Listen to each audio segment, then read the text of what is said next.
What it is, guys, it's your Dino. We're back at again with another review, so let's just get straight into it. This one is for Super Ember Kaboom. Super Ember Kaboom is on the PC and on Mac. The minimum requirements is a 64-bit processor and operating system, Windows 10, an Intel Core i5 6400 CPU at 2.7 gigahertz, or a corresponding AMD chip, and 8 gigs of RAM, and integrated graphics will run this game. You need at least 500 megs of storage for the game. This game was given to me by the developer. It's definitely an interesting one. It's an indie one. I can see the inspirations. It's definitely old school Mario, and I'm not saying that that's a bad thing. I think it's very, very cute, and it's got a nice story. Basically, the story is Grimoire, who is the so-called greatest magician, has captured the elemental spirits, and without their protection, dangerous monsters have appeared and the world is now being thrown into chaos.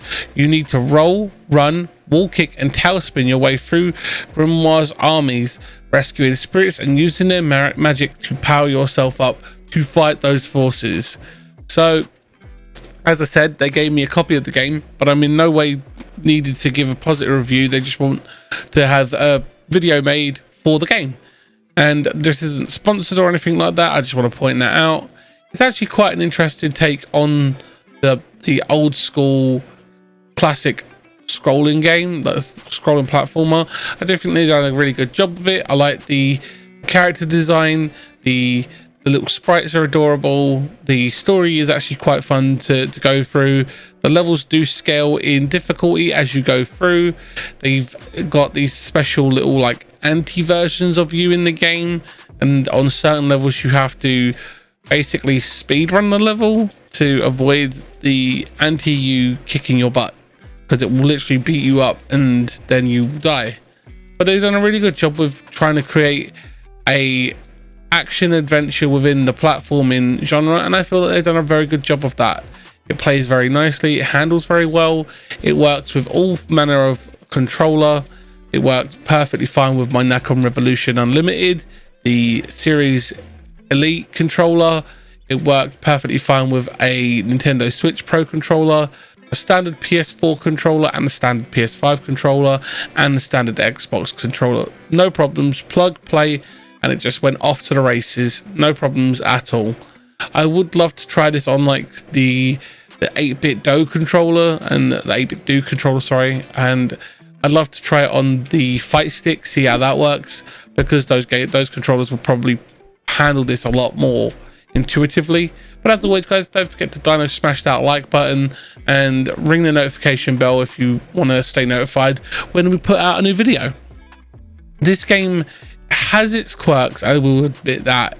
The fact that some of the enemy designs are clearly inspired by the predecessor of this universe, or this genre of games. Clearly this is Mario inspired by the fact that the turtle emulation style there with the little snails and the mushrooms being the closest analog to a Goomba. I do feel that they've done a good job of it though, and there is other enemies in the game, like there's these floating red balls of spirit energy or fire energy. They're basically what I would consider something like a ghost, because you can't kill them, you just have to evade them and avoid them. And they've done a really good job with creating an interesting take on the platform genre. I do like the boss fights. They're very interesting. They've done a very good job with those. I do like the difficulty scaling of the levels as you play through. It's got a lot to offer, and there's lots of things to do as you play through, collecting all the diamonds, trying to keep your lives up by collecting all the different pieces of fruit, trying to do no damage runs. I can see this appealing to a lot of different types of gamers out there, people who do speed runs and challenge runs.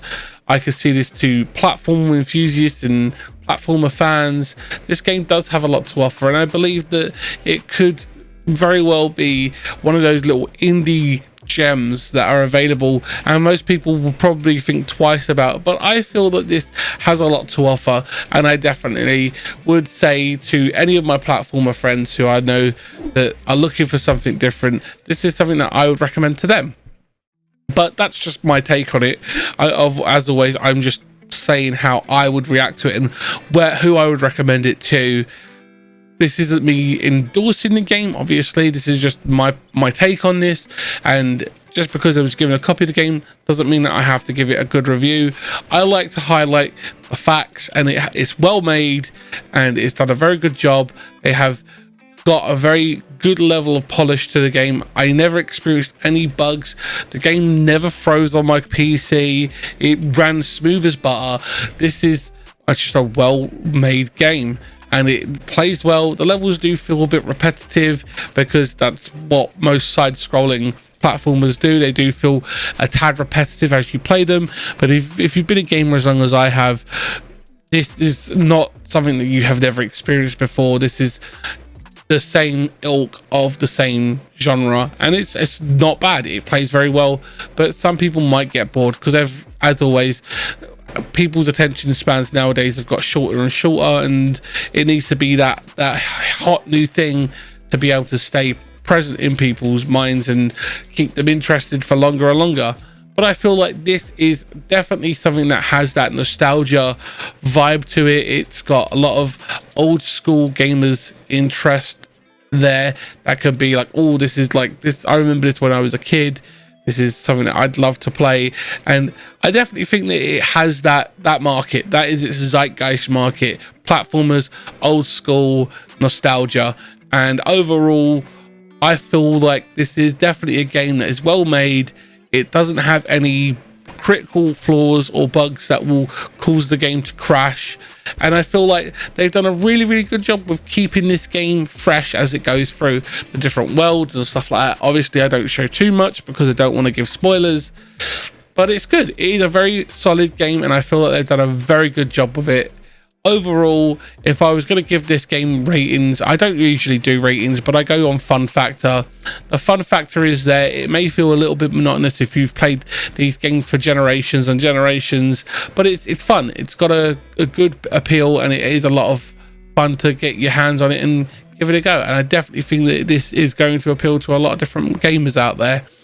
But as always, guys, that's my opinion. I always try and give you my facts and give you the facts that I have and give you my take on it and my perspective and where I can see it going for different kinds of gamers and content creators.